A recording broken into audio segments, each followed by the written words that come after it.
Apakah yang dimaksud dengan akad ganda? Misalkan, saya membuka usaha kredit barang dengan harga yang telah disepakati di awal, kemudian saya meminta pembayaran dengan cicilan 10 kali. Saya juga menawarkan refund kredit lancar sebesar 1%, yaitu potongan bagi pelanggan yang membayar cicilan dengan lancar.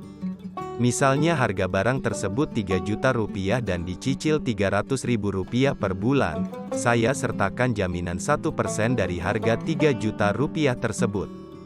Jika pelanggan membayar cicilannya dengan lancar dan tepat waktu, jaminan tersebut saya kembalikan sebesar 1% kali Rp300.000 kali 10 sama dengan Rp30.000. Jika kredit macet dan waktu pembayarannya terlambat, jaminan tidak saya kembalikan. Apakah yang seperti ini termasuk akad ganda yang dilarang oleh Islam? Rasulullah Shallallahu Alaihi Wasallam pernah melarang penjualan dengan dua transaksi pada satu barang, atau yang dalam bahasa Arab disebut bay'ataini fi bay'atin. Dari Abu Hurairah radhiyallahu anhu berkata, bahwa Rasulullah Shallallahu Alaihi Wasallam melarang penjualan dengan dua transaksi pada satu barang. Hadis riwayat Ahmad, Nasai dan At-Tirmizi yang juga mensyahihkan. Mengenai istilah bay'ataini fi bay'atin, terdapat perbedaan dari para ulama. Berikut 5 pendapat yang berbeda. Pendapat pertama, bay'ataini fi bay'atin adalah transaksi jual-beli antara harga tunai dan harga kredit berbeda. Biasanya harga kredit lebih tinggi dibandingkan harga tunai. Misalkan, Anda menjual mobil secara tunai 100 juta, secara kredit Anda menjualnya dengan harga 110 juta. Transaksi ini disebut bai'ut saman ajil dan para ulama sepakat memperbolehkannya. Pendapat kedua, yang dimaksud dengan bay'ataini fi bay'atin, sama seperti pendapat pertama, tetapi transaksi itu terjadi tanpa kejelasan cara mana yang akan disepakati. Sebagai contoh, Anda menjual mobil tunai 100 juta atau dengan kredit seharga 110 juta. Anda dan calon pembeli sepakat, tanpa menjelaskan transaksi mana yang diambil. Para ulama melarang jenis jual-beli ini, karena ada ketidakjelasan dalam transaksi tersebut. Tetapi jika sebelum berpisah ada kejelasan akad, yaitu memilih salah satunya, jual-beli ini diperbolehkan. Namun, transaksi ini dilarang jika barangnya berupa harta riba. Misalnya, emas, perak, atau uang. Pendapat ketiga, bay'ataini fi bay'atain adalah membeli barang dengan harga tertangguh, yaitu dengan syarat barang itu dijual kembali kepada penjualnya secara tunai dengan harga yang lebih rendah. Transaksi jual-beli ini diharamkan dalam Islam karena ada unsur riba. Transaksi ini disebut juga bay'ul inah. Pendapat keempat, bay'ataini fi bay'atin adalah transaksi yang mensyaratkan penjualan lagi.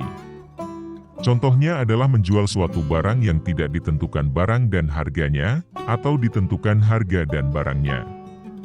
Misalnya A membeli rumah dengan harga 1 miliar dari B dengan syarat B membeli mobil A seharga 1,5 miliar. Transaksi ini juga termasuk yang dilarang dalam Islam. Nama lainnya adalah bai' wa syart. Pendapat kelima, bay'ataini fi bay'atin mensyaratkan manfaat pada salah seorang di antara pihak-pihak yang melakukan transaksi. Misalnya saya menjual rumah dengan syarat saya tinggal dulu di dalamnya selama 1 tahun. Transaksi jenis ini diperselisihkan ulama. Mazhab Malik dan Hambali memperbolehkannya, sedangkan mazhab Syafi'i melarangnya.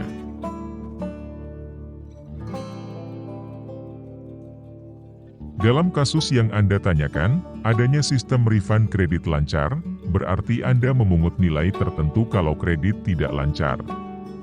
Sedangkan kalau kredit lancar, pungutan itu menjadi tidak ada. Padahal, syarat akad kredit ini merupakan kesepakatan harga di awal, harga tidak boleh diubah-ubah oleh masing-masing pihak. Dengan adanya refund, syarat untuk tidak boleh mengubah harga menjadi batal, sebab ada 2 harga yang belum ketahuan. Di sini terjadi unsur ketidakjelasan, Apakah harga barang sesuai dengan harga yang ditetapkan di awal ataukah harga menjadi lebih besar, yaitu harga yang telah ditetapkan, plus 1? Kasus Anda termasuk kategori pendapat yang kedua, yaitu ketidakjelasan harga. Menurut saya, apa yang disebut refund kredit lancar termasuk bagian dari baita ini fi bayatin yang hukumnya terlarang. Setiap bentuk pembayaran kredit pasti membutuhkan jaminan. Dalam hal ini, banyak solusi yang bisa ditawarkan, namun sebaiknya Anda menghindari metode refund itu. Sebagai contoh, Anda bisa melakukan penyitaan barang, seperti yang dilakukan beberapa perusahaan kredit motor yang belum menyerahkan BPKB kepada pihak yang mengambil kredit. Dengan cara ini, kendaraan itu belum sepenuhnya menjadi hak milik pengambil kredit motor. Anda juga bisa menerapkan sistem sanksi dalam bentuk denda uang, namun uangnya bukan untuk Anda. Kalau uangnya untuk Anda, hukumnya kembali seperti kasus refund di atas.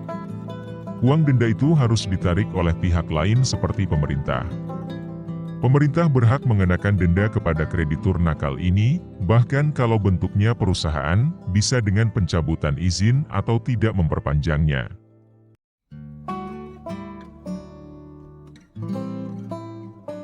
Masih banyak lagi trik yang bisa dilakukan, selama tidak mengandung unsur riba yang diharamkan.